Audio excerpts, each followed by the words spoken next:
నీ నిర్ణయం ప్రకారం నాకు దక్కే ప్రతి ఆశీర్వాదం నాకెప్పుడు సంతోషాన్ని ఇస్తుంది. గట్టిగా చప్పట్లు కొట్టి దేవుని మహిమపరచండి. హల్లెలూయా. అంతేగాని నా ఇష్ట ప్రకారం, నా కోరికల ప్రకారం నేను తీసుకున్నది ఏదైతే ఉంటుందో అది ఎప్పుడు కూడా నాకు సంతోషాన్ని ఇవ్వదనే విషయాన్ని గుర్తించాలా. చాలా మంది ఈ రోజులు ఇదే పరిస్థితి. నేను ఒక అబ్బాయిని ప్రేమించాను, డిసైడ్ అయిపోయాక నాకు ఆ అబ్బాయి కావాల్సిందే. సేవకులేమో వద్దంటాడు, తల్లిదండ్రులు వద్దంటారు, అందరూ వద్దన్నా పర్లేదు, ఎదలోగల బెదిరించో తల్లిదండ్రులు ఎదిరించో పెళ్లి చేసేసుకోవాల్సిందే. ఇలా అంటున్నా ఏమనుకోకండి.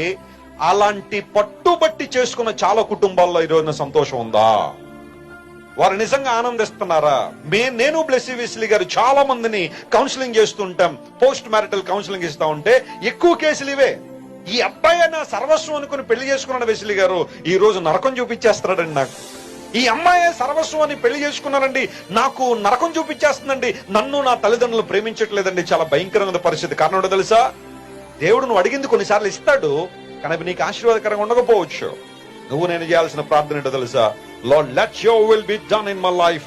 నా జీవితంలో జరగాల్సింది నీ చిత్తం. మాంసం కావాలి కావాలి కావాలని అడిగితే దేవుడు అన్నాడు, తీసుకోండి, పూరేళ్ళు వచ్చి పడతాం ఈ పాళెంలో.